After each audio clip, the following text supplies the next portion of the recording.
ሰላም ጤና ይስጥልን። ይህ የውሎ ኢትዮጵያ የሐምሌ 7 ቀን 2018 ዓ.ም የምሽት አጫጭር የዜና ጥንቅር ነው። ከዜናው ጋር በረከት አብሳምሶን ነኝ። እስከ ዜናው ማብቂያ አብራችሁን ሁኑ። በመጀመሪያም አርዕስተ ዜናን እናስቀድም።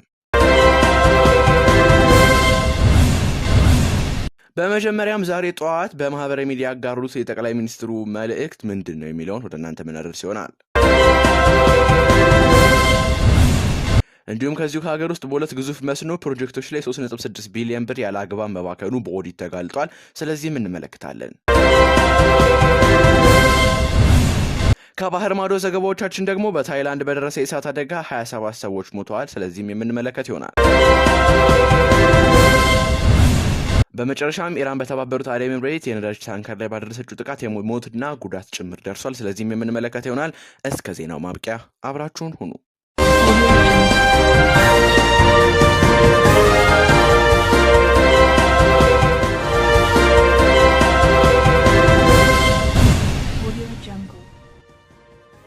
በመጀመሪያም ተመልካቾቻችን ጠቅላይ ሚኒስትር ዶክተር አብይ አህመድ ኢትዮጵያ ለታሪካዊና ለታላቁ የሀገር ምክክር በምትሰናዳበት በዚህ ወሳኝ ታሪካዊ ወቅት ለመላ ሀገሬ ልጆች የማስተላልፈው ታላቅ የከበረ ጥሪ ያለኝ ሲሉ የገለጹ ሲሆን ነገ የሚጀመረው ውይይት ፍቱን የፖለቲካ መድረክ ብቻ ሳይሆን የእኛና የመጪውን ትውልድ ዕጣ ፈንታ ወደፊት ተስፋ ሙሉ በሙሉ የሚወስን አዲስ ታሪክ ምዕራፍ ጭምር ነው። ለሀገራችን ዘለቄ ሰላም፣ መረጋጋት፣ ሁለንተናዊ ብልጽግና የምትተጉ የኢትዮጵያ ታላቅነት ግድ የሚላችሁ ሁሉ ፈረሱም ሜዳውም ይኸው። ትላንት አባቶቻችንና እናቶቻችን በአድዋ ሀገር ነጻነት ሉዓላዊ ክብር ሲሉ ደማቸውን በአጥንታቸው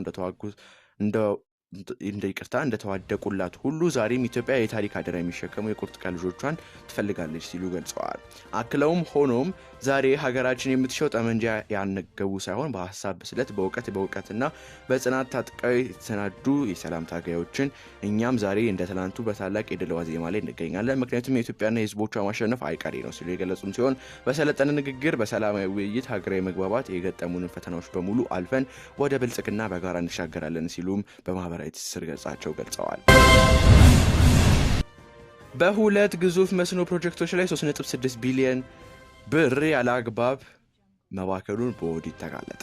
በመስኖና ቆላማ አካባቢ ሚኒስቴር ስር የሚተዳደሩ የጨልጨልና የወልመል መስኖ ልማት ፕሮጀክቶች ላይ 3.69 ቢሊዮን ብር ያለ አግባብ መባከኑን ተነግሯል። ከ2011 እስከ 2017 ዓ.ም የነበረውን አፈጻጸም የገመገመው የፌዴራል ዋና ኦዲተር ፕሮጀክቶቹ ያለ በቂ ምክንያት የውል ማሻሻያ እንደተደረገባቸውና ከኮንትራቱ ውጪ በጀት እንደፈሰሰባቸው አረጋግጧል።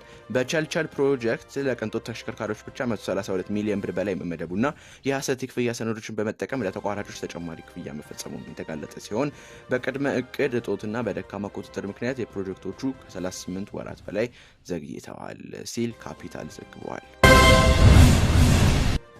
ከባህር ማዶ ዘገባዎቻችን ጋር ተመልሰናል። በታይላንድ በደረሰ እሳት አደጋ 27 ሰዎች ሞቱ። 22 ሰዎች ሆስፒታል ውስጥ በከባድ ሁኔታ እንደሚገኙና 63 መጎዳታቸው ተገልጿል።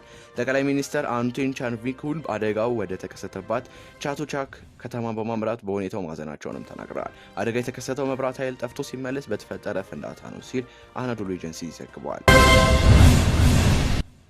ኢራን በተባበሩት አረብ ኤሚሬት የነዳጅ ታንከር ላይ ባደረሰችው ጥቃት ሞትና ጉዳት ጭምር ደርሷል። በጥቃቱ አንድ የህንድ ዜግነት ያለው የመርከብ ባለሙያ ህይወቱ ያለፈ ሲሆን ታንከሮቹ በሆርሙዝ ሰርጥ ሲያልፉ ነው ጥቃት የተፈጸመባቸው። የመርከቡ ባለሙያዎች 9 ሲሆኑ 6 የህንድ ዜግነት፣ 2 የዩክሬን ዜግነት ያላቸው ናቸው። ከሟቾቹ ውጪ 8ቱም ተጎድተው ሆስፒታል ገብተዋል። የዩኤኢ ኢራን ሰኞ ዕለት በሆርሙዝ ሰርጥ ላይ በሁለት የነዳጅ ጫኝ መርከቦች ላይ ከባድ ጥቃት ይፈጽማለች ስትል ኢራን ከሳለች። የአሜሪካው ፕሬዝዳንት ዶናልድ ትራምፕ ደግሞ ዋነኛ መተላለፊያ የመዝጋት እቅዱ አካል አድርገው ሁሉም የንግድ መርከቦች 20% ክፍያ እንዲፈጽሙ እንደሚጠይቁ ማስታውቀዋል። የኢራን ጥቃቶች ለሶስተኛ ቀን የቀጠሉ ሲሆን ትራምፕ ኢራን በከባዱ እንደተመታች ተናግረዋል። የሁለቱ ሀገራት ጥቃት ተባብሶም ቀጥሏል። ዘገባው የቢቢሲና ኢንዲያ ቱዴይ ነው። ተመልካቾቻችን ለዛሬ ያዝናቸው ልዩ የኢትዮጵያ የሐምሌ 7 ቀን 2018 ዓ.ም የምሽት አጫጭር የዜና ጥንቅር ይህንን ይመስል ነበር።